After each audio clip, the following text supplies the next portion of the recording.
welcome everybody to this week's World of Tanks subscriber replays. My name is Maxwell and today's first video is from the user Verminator. That's Verminator, and he's driving the M24 Chaffee on a standard battle on Lakeville. M24 Chaffee being the Tier 5 light tank for the Americans, and was in that first batch of Tier 5 lights, which included the VK2801 and the T52, which has now unfortunately been removed from the game, so a little fond farewell to the T50-2. I may bring you a video at some point in the next week or so of sort of like a montage of T50-2 best games as kind of a nice little send-off for that impressive little light tank. Obviously I'm very big on my light tanks. That's where I got started on YouTube, was doing a scouting tutorial. Many of you may not know that's still on my channel. So I really got my start doing a pretty popular scout tutorial, and then I did map guides featuring different maps that were in the game at the time and where you should go and how you should be a better, more effective scout. So I think I might do a T50-2 montage just as a little fond farewell and a hat tip to that impressive little Russian tank there. So it's going to be interesting seeing how things go forward post patch 8.7 with the removal of that tank and the somewhat, well, you could almost call it a bit of a nerf for the T50 with the engine being removed, and I think one of its guns has been removed as well. But in my opinion, those tanks were a little bit overpowered as they were anyway, being so fast and agile. Now, when it comes down to the Chaffee, a lot of people do complain about this tank being pretty OP, and when it's used in experienced hands, it almost certainly is OP, because it's fast, it's agile. It doesn't have the best traverse speed or the best agility, but it feels like it does. It feels like it has fantastic traverse speed just because of how squat and how short the tank is. So it's able to get in and out of situations and maneuver around very, very quickly. And that gun that it has is absolutely phenomenal. Don't quote me on its stats, but I think it's around about 160 penetration. I don't know. I'll probably just put a little picture on screen right now of the stats of the Chaffee's gun so you can see how great that is. So, kicking off into some action now. Spots out the SU 122-44. Takes a hit in the side there, so got to be playing this one a little bit careful. The Chaffee not really able to take any punishment, but then again, no light tanks can really take any punishment. Luckily, this VK has got nowhere near the traverse speed required, and that M4 medium tank wasn't really paying attention, and Verminator is able to get the hell out of there with 76 hit points remaining as that SU 122-44 missed his shot. So just going to be hanging around in the centre of the village here. As you can see, you've just got to really play as a scout with this thing. But in city fighting, it really does excel as you're able to pull down streets, and nice kill there. As you're able to drive down streets and reverse and change direction very, very quickly. You can generally lead the enemy on a merry chase where they've got no real hope of being able to catch you. As you can see, this thing even reverses pretty fast. So thinking about going and tangling with his AMX, but just deciding against it, as that AMX looks like he's trying to track him there. So just making a run for it. Can see that he's coming around behind him, so just duking down behind the buildings there, and probably just going to be making a boom straight through the town. I'm going to see if he can take out some of the enemy's defences, or even try and find that last piece of artillery. See if he can take those out. This thing is a great artillery hunter just because of its rate of fire and the amount of damage that it does. And there's nothing really the Chaffee can do against all those guys in the centre there. They've swarmed the city with the amount of light tanks that they've got, and they're really going to just be able to overrun them there. And if he just hung around in the centre there, oh, not quite able to get the artillery there. Gonna have one more shot just in case, but they know that he's making a beeline down the centre there, so somebody should be able to pick him off. SU-152 got to play this very carefully. She's only got 76 hit points. So the good thing to do with the Chaffee is, because it's very accurate and very fast firing, is have a shot, move, have a shot, move, try and lure the enemy into firing and missing. And then with your rate of fire, you can lay a couple of hits straight into them, just like that.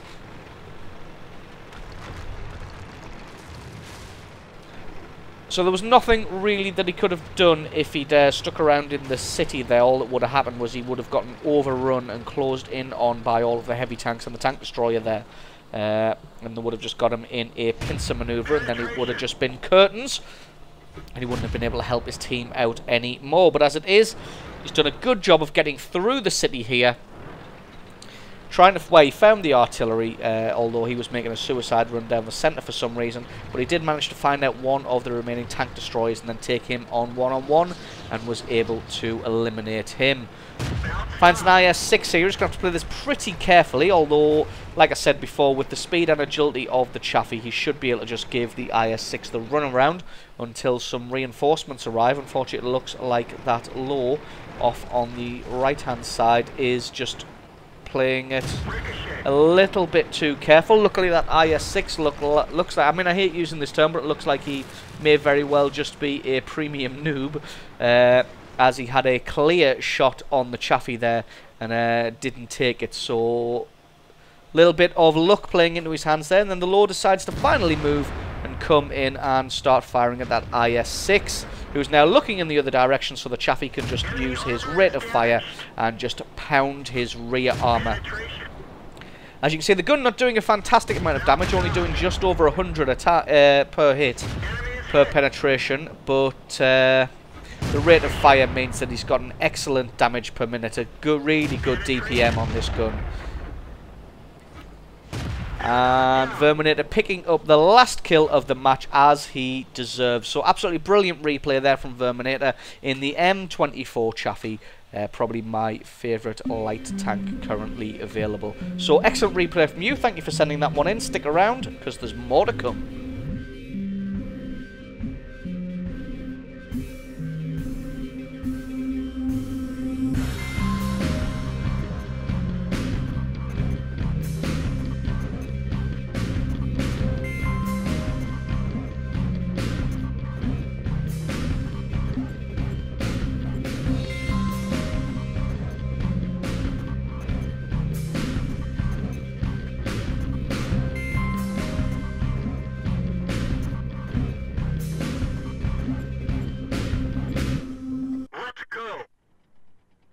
And our next replay of the day is from the user San4311.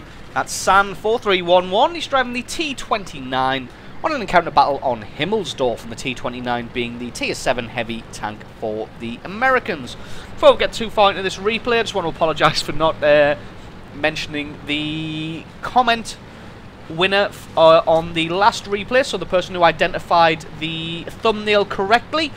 And the winner was Zarlok CZ. Now, I know that I've absolutely butchered the pronunciation of that, so I've decided I'm not even going to bother trying, and I'm just going to pronounce it as it is spelled, which is Zarlok CZ. CZ obviously standing for Czechoslovakia, or not Czechoslovakia, the Czech Republic. Sorry, I'm stuck back in the 80s apparently. And he correctly identified that it was indeed the KV-3 on the Arctic region. So it would appear that you guys do indeed like these things harder rather than easier, as I made that one a little bit easier and somebody got it within the first comment. So definitely going to be stepping up the game a little bit on the thumbnail competition, so I'm going to have to start making them a little bit harder because you guys are just too good at identifying the tanks and the maps. So you can expect them to be a lot more difficult going forward. So onto this game. San is driving in the T29, but as you can see by the turret, it's not fully upgraded. If it was fully upgraded, it would have those little ears on the turret, making it mean the tank to have an extra 100 hit points and a hell of a lot more armor on that turret. It would also have the top upgraded gun. So he's obviously not using the top upgraded gun. I don't know off the top of my head what gun that one is, but it's not the I think it's tier 8 now. It used to be tier 9, that gun, but now it is tier 8. Ooh, that artillery. So picking up 3 very quick kills by just coming over the top of the hill and pushing straight through here towards the enemy, able to take out a couple of medium tanks and the enemy's artillery. Got a good force going forward here, a Stug 3. This KV-1S and himself there has crashed into a little bit of rubble there. Probably not paying attention too much on where he was going. Looks like the enemy has kind of rushed the capture zone there, but as you can see, they've kind of arranged themselves around the capture zone rather than sitting in it. And to be honest, those 4 guys on the left-hand side, on the far left-hand flank there, could easily have just plonked themselves in that cap zone and started off a base capture, and then the allies here would have to scramble to kind of get back and try and deal with it, rather than what they've done here, which is kind of spread themselves a little bit thin and leave themselves open to counter-attack, which is what is about to happen. The allies are coming in from the north and now from the south because they pushed over the hill. And San's just going to duel himself here with this enemy T-29, but it looks like he does have the upgraded turret, so he does probably have the top-tiered gun. Just using the KV-1S as a little bit of cover there against the T-29. Going to let him have his shot, and it looks like he managed to set that T-29 on fire and take him out. So that kind of clears the road for the allies going forward to try and take out the enemy. Again, they're not really focusing on the capture zone here, which is something that they maybe should have done. A little bit unfortunate there, leaving that Panzer IV with only 20 hit points. Looks like somebody else is going to be able to come in and maybe just finish him off. As you can see, San not wasting a whole round on eliminating just 20 hit points from that Panzer IV. Crusader pushing out a little bit too aggressively there, getting himself blown to hell by that Su-152, getting ammo racked there. That Panzer IV still sat in the cap zone, but on encounter battles, you know how slowly those caps go up when you are the only tank in there. So just gonna soak up the damage from the Churchill Mark 1 on the left-hand side there. The tracks just doing their job of taking the critical damage there rather than it being taken on his hit points. That Churchill 1's not really going to be any match for this T-29 here. His gun's not really powerful enough to be able to get through the front armour of this T-29, especially if he hasn't upgraded it to his top gun either. Looks like that may indeed be the case based on his rate of fire, although all the British tanks have a fairly good rate of fire on them, so not 100% sure what gun it is he's got. But oh, taking some shots in the rear here from an M6, but it looks like, who was that? It was an IS has got his back and is backing him up, and this M6 not really sure who to look at. Gets his tracks taken out, and San should be able to just pick him off now for his 5th kill. See, that Panzer IV still sat in the cap zone, just ticking up these capture points, but again, you can just leave that to your leisure and just take him out whenever you like. Going to be able to take out the Churchill Mark 1 through underneath the train cars there very nicely. This Panzer IV doesn't know that he can be seen, so gets himself eliminated. Now there's a Tiger camping somewhere down in that south, as you can see, unveils him there. So he's just going to reverse because that Tiger will do damage to him all day through his side armour, and got to play pretty carefully there.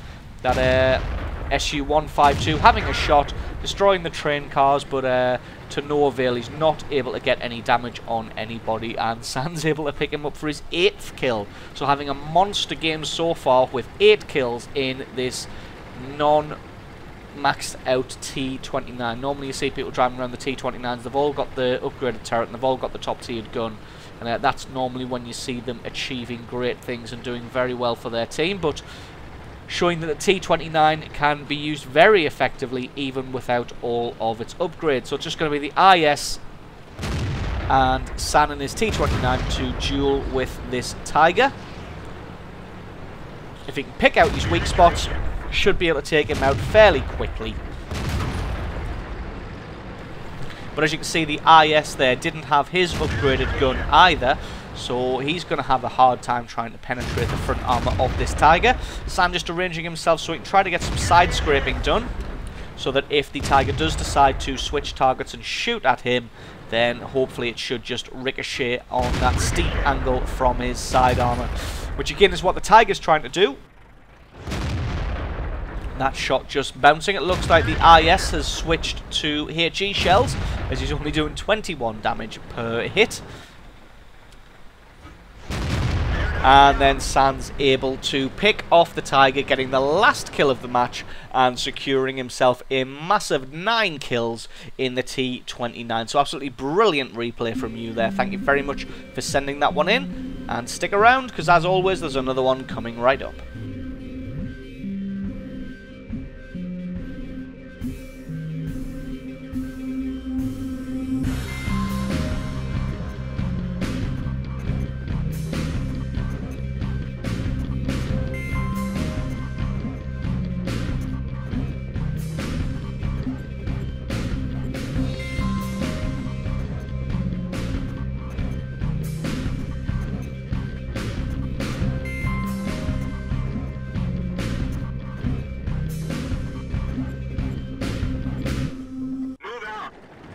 And now an extra replay of the day is from the user MFC Blackfire.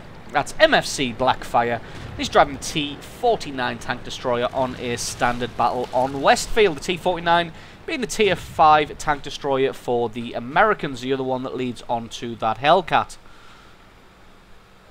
So we've got ourselves a little bit of a griefer already. That T46 deciding to fire on his allies and kill that Su-85B. But anyway, on to the actual game at hand. The T49 is a pretty good tank destroyer. It has fantastic speed and good agility, good acceleration. Well, not good agility, let me rephrase that. It has a good top speed and good acceleration, but it has fairly awful turning circle, and it has a fairly awful turret rotation speed, which you are going to see plenty of in this replay. It does have a good cannon on it, and it's able to do some good quick fire damage. It shares a lot of characteristics with the British guns, as in it has decent penetration, very good rate of fire, but low damage. So you're able to put good sustained damage onto your enemies rather than just doing one big alpha damage hit and then having to back off. You can remain in the fight and do some good sustained damage with this tank. As you can see, it gets up to a good 40 something kilometers an hour pretty quickly there, and keeps himself hidden, not really wanting to have a shot at that AT just about yet, as thinks he's probably not close enough to try and hit that little command hatch on the top of his turret, especially with him moving. So he's just going to allow him to get a little bit closer and maybe try and pick off some shots against him later. Maybe this is a good time now that he's stopped, but that shot missing, unfortunately, not quite hitting the command hatch. That one not hitting either. So it's all well and good being able to know the weak spots of that AT2, but without being able to actually hit them, then that knowledge isn't really going to do you any good.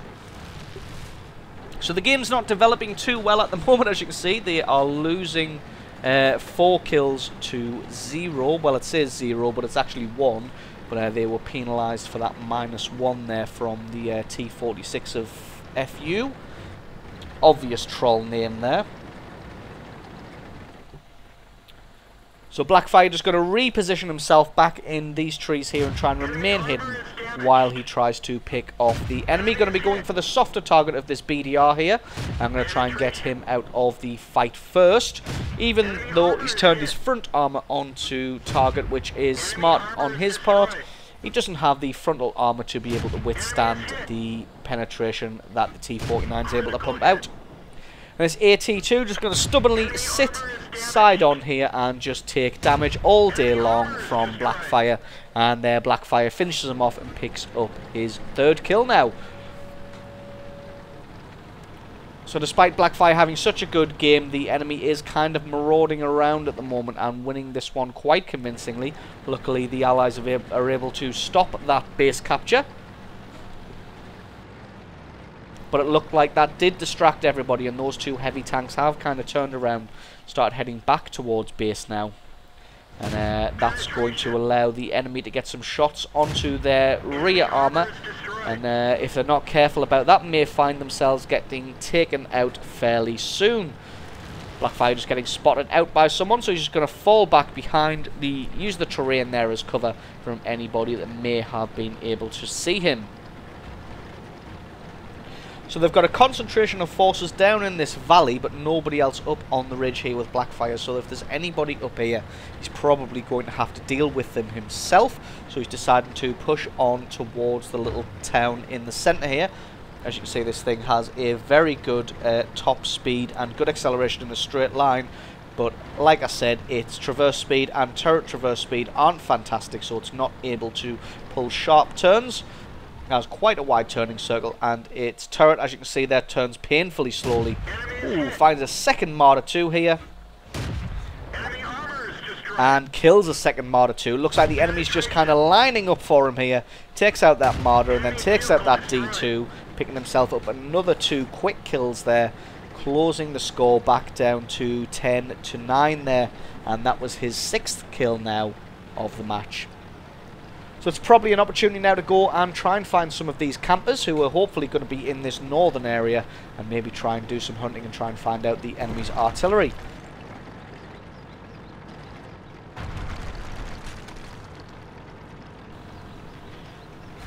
There's probably going to be a couple of guys maybe on this ridge or just down in that little village close to the spawn.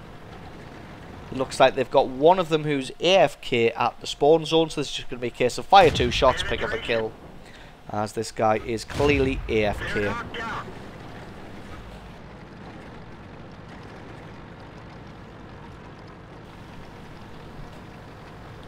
So that looks like that is... Oh no, I was going to say that looks like that is it for everybody who's up on the ridge, but then spots out a Panzer III behind the hill there. Who's going to try and come at him from a different angle. It's obviously faded back into... Well, actually, the little light bulb didn't appear, so it doesn't look like he's even been spotted. So he should be able to just get over this hill and come around the back of this Panzer III, just like that. Has a shot, but unfortunately misses. But he's got the gun and he's got the speed to keep up with this Panzer III, who's making a run for it through the centre of the town there. Deciding to just fall back and try and wait for the Panzer III to come out of the buildings. You don't want to get into a city fight with that Panzer III there, as that's something that he's almost certainly going to win with his turning circle and ability to... Well, he's got much higher agility than the T-49, as you can see there, just able to get back behind the buildings. And weaving and dodging in and out of buildings definitely isn't a strong point of this T-49 here. So just going to be trying to second guess where the Panzer III is going to be heading, and going to try and head him off before he's able to get there. Making a guess that he's going to be retreating out the backside of this village. Although, to be honest, it looks like he may not even be doing that. He may just be making a boom straight for the enemy's artillery position. Maybe going to try and pick out that artillery and just take him out. As you saw earlier, a couple of artillery shells were landing around about where he was. So it'd be a good idea to try and eliminate him and get him out of the battle, just to take out one of those threats that could do some serious damage to him. There you go, spots out the M37 after he's had a shot. A couple of shots, able just to take him out dead quick. Finds a British medium Mark III. Going to try and get some long range shots on him.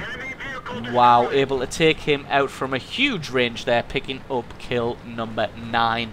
And that leaves just the Panzer III on the enemy team. So what looked like it may have been a crushing defeat earlier on, when they were losing quite significantly and had a pretty poor start thanks to that T-46 team killing, looks like thanks to the excellent play from MFC Blackfire, they were able to pull this one back from the jaws of defeat. Going to see if he can pick this guy up with his last AP round. Although it looks like that Panzer III is just hidden in the trees somewhere here. It looks like the Allies have started a base capture here, so you can almost guarantee where this Panzer III is going to be going. He's going to be making a beeline back towards the base to try and stop this capture, so he should be able to just come around behind him. And where is he? There he is. So like I said, he's able to come around behind him, put a shot through his rear just like that, and leaves him just on 9 hit points, but he's able to pick him up for kill number 10. So absolutely brilliant showing there from MFC Blackfire, picking up a monster 10 kills in the T-49. Excellent replay from you. Thank you for sending that one in, and there's going to be one more coming right up.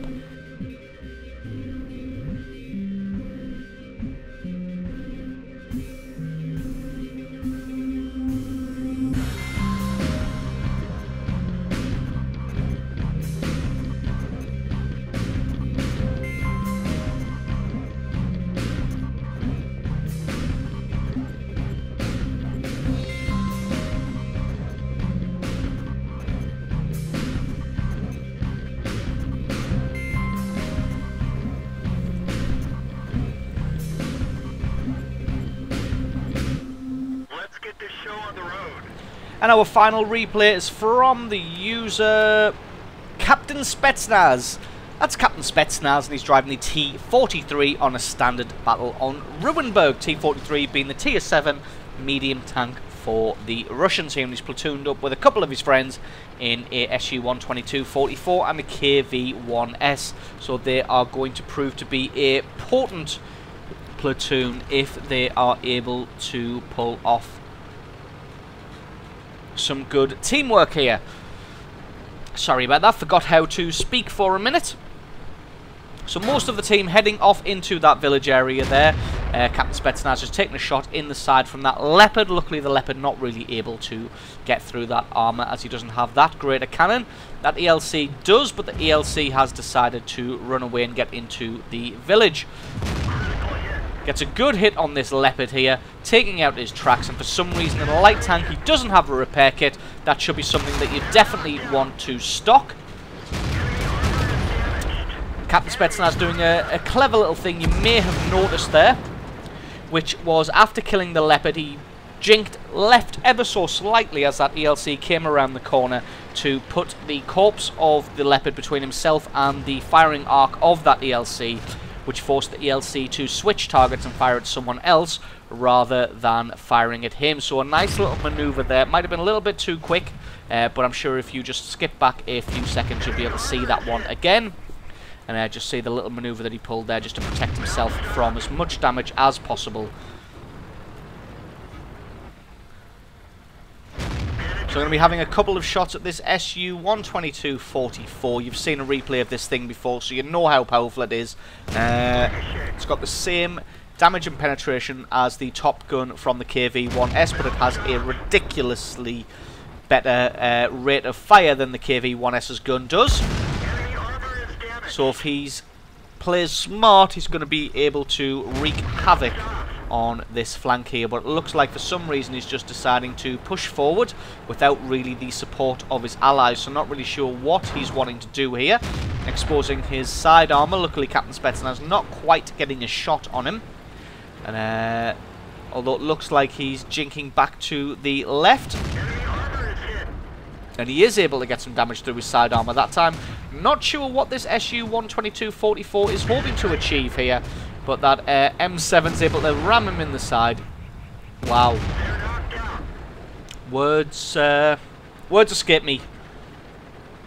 So, no idea what on earth that SU was playing up there, charging forward without the support of his allies. Presented his side armour twice to this T-43 and missed his saving grace shot and then got rammed by an M7. So yeah, I have no words to describe what must have been going through his mind there. So anyway, back to the game at hand. Going to be heading up this road here. Who's he got in support there? That is a KV-1. But it looks like it's just going to be a 12T around this corner. Oh, I thought he may have been AFK there, as you don't often see a light tank utilised as base defence. But he's just going to be doing exactly what he needs to do, which is just absolutely bully this 12T, because there's nothing that 12T is going to be able to really do to him. So just ramming him in the front and just absolutely bullying him here. This T-20 hasn't even noticed that the T-43 is here. So again, he just gets rammed and bullied and shot in the rear and in the side there. Just one hit point left, having to waste a shell on taking him out, although he gets himself 5 kills now. And it looks like the enemy's been absolutely pincer-moved in the town here. They've got allies coming in from the front and from the rear, so this is just going to be like shooting fish in a barrel. Just going to try and pick out shots and see who you can get damage on, as they're all just there waiting to be picked off.